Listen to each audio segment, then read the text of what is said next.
By very, very popular request, this is every single 501st Clone Trooper ever released in the Hasbro Star Wars 3¼ scale, including the two Clone Wars Phase 1 versions. Now, there is one figure that I cannot show here today, and that is the Saga Legends 501st. I didn't get him, and I saw him at a flea market for real cheap, and I didn't get it for some reason, and now I'm kind of kicking myself in the butt for it. But at least I can show you a picture and the mold, so hopefully that'll be enough for you.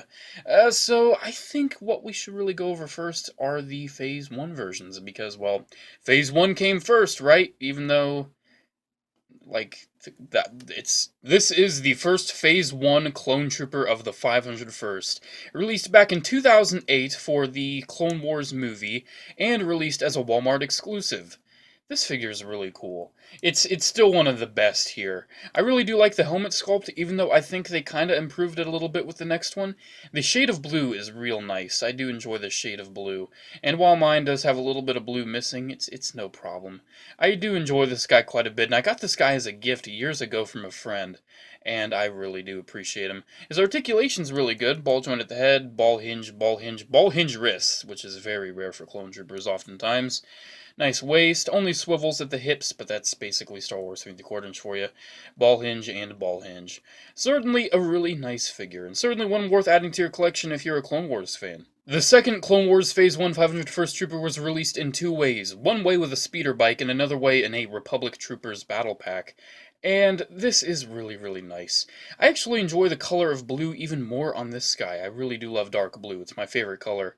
And the helmet, while it is it's kind of long. I don't really know how to explain it, and the visor is really thin. I do prefer this helmet, I'm not really sure why. Articulation is exactly the same on this guy, basically just a difference in colors. Now we have our very first 501st Trooper ever released in the Revenge of the Sith toy line. This is the only way that 501st was released in the Revenge of the Sith toy line. It was released in a Assault on the Jedi Temple battle pack with like 3 of this guy, a clone pilot, and Anakin Skywalker or Darth Vader. This is a really nice figure. It goes with the quick draw action body, so it's got the quick draw. It does have removable shoulder pad, however, this may be the one I glued on as a kid. I don't know why I glued one of them on, I just did. And I guess this is the one. No real need to remove the shoulder pad, though. It doesn't come with an alternate one. The shade of blue on this guy is one of my favorite shades of blue ever. When I was a kid, I adored the blue color on this figure, especially on the helmet. It made me so happy, and to this day it makes me so happy. I don't know why. I really do associate and like connect with certain colors, and this is just so great. He is missing some details though. He does not have any blue on the back of his back, nor does he have any blue along his legs. And as you can see, he is kind of dirty. I played with him quite a bit as a kid. So, yeah, I should probably work on cleaning them up. But yeah, there's the very first one. The second one is this one, released in the Saga Collection, based off of the ATTE Tank Gunner mold from Revenge of the Sith. This guy's actually really cool. He's got outwards at the legs, and that makes him very, very easy to pose in like traditional trooper, I'm running and attacking poses. His upper body, however, is very eh. His arms are on swivels, so it's kinda hard to get him looking natural. He doesn't like holding his gun, either, for some weird reason. His arms are swivels, both on the shoulders and the elbows. I think if you would take these legs and put him on a different body, he would look way better. He's got a little bit of, battle damage all around him, which is pretty nice, and a removable helmet, so you can see a pretty nice likeness to Tamora Morrison underneath. Yet again, removable shoulder pad, don't know why. I did have 3 of this guy as a kid, and one of them unfortunately lost his shoulder pad forever, and I just replaced it with some blue electrical tape as a kid, and for some reason he still has it on him. That's real funny. But yeah, this guy's actually really nice. He's one of my favorites, just because you can get him in the pistol position. You know, you can get him looking like he's wielding his gun pretty naturally. I don't really have any issues with him looking like he's firing, and he just looks real good. I'm a really huge fan of this guy. This is the 501st Trooper released in the Star Wars Battlefront 2 set. Both released in, I want to say, 30th Anniversary Collection and Legacy Collection. And this guy is based off the Felucia Trooper mold, I believe. Also used for the Coruscant Commander. It's a pretty good mold. It's probably one of my least favorites here. It does have a really, really loose waist joint.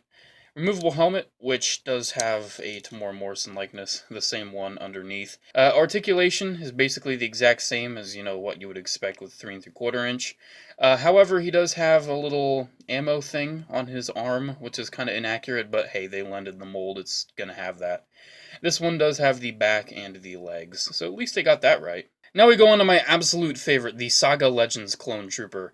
And if I recall correctly, this is only released in Saga Legends, the good Saga Legends, where they just had repacks and repaints of already good figures. And he's got pretty nice articulation. He doesn't have the nice outward that he does. However, he just looks real nice. I just love the antenna mold from Clone Troopers, and this guy is just something about him. I like the shade of blue yet again, however, I think that's always going to be my favorite shade. And overall, he's really good. Depending on the version you get, he comes with a locker or just a bag full of accessories, and that's fantastic. I'm happy to have 2 of this guy, however, I wish I had more. Now we go on to probably my least favorite, the TVC 500 First. There's something really odd about this guy, and it's right up here. This mold uses a very thin and streamlined body, something where it almost looks like if there would be a person inside it, they would be very anorexic. It's also taller, too, I don't really understand that. And, to actually get the head, or the helmet to look natural on the body, I have to have the head off the peg. Because having the head off the peg and having the helmet on, hey look, it actually looks right. Having the head fully pegged on, however, he looks like he literally has no neck. He looks like old A New Hope Stormtrooper actors, and it's just so ugly. It's such a big, oversized helmet. Don't believe me? Let's look at this one. Let's look at this helmet. Look at the difference in the size. This one can practically wear the other one as a helmet, and I'm not even joking. The accuracy, too, something about it, it's not as nice. They didn't really get the silver in there, and it's just, I don't know, I really don't like this helmet. And the body is okay. He's got the outward at the legs. However, his outward at the arms, that is seriously pretty much all there is. This is just a really infuriating figure for me, and it's really no fun to pose around. Now, the final one, the actual worst one. This is the Saga Legends 2013 500 First, and as you can see, I'm showing you a picture right now, because I don't own this figure. However, you can see they forgot to paint on the legs, the body overall looks kind of weird, and they probably forgot to paint on the back too. This is the mold. This is the Shock Trooper version of it. He's got a swivel, swivel, and swivel. That's it. The Shock Trooper is actually very nicely done, however, when it comes to the paint. But the 500 First really wasn't. And it's a decent figure for what it is, but what it is just kind of trash. So there you go, guys. I hope you enjoyed taking a look at every single 500 First Trooper ever made in the Hasbro Star Wars 3 3/4 inch scale. It's a really interesting lineup here. We have vastly different figures over here, especially given the Phase 1 and Phase 2 I decided to go with. Vastly different from what I was expecting, though. I was expecting way more different versions of the 500 First, given how prominent they are in both the Clone Wars cartoon and on screen. But yeah, guys, that's it. Make sure to comment, like, and subscribe. Check out my Facebook and Instagram pages if you have a chance.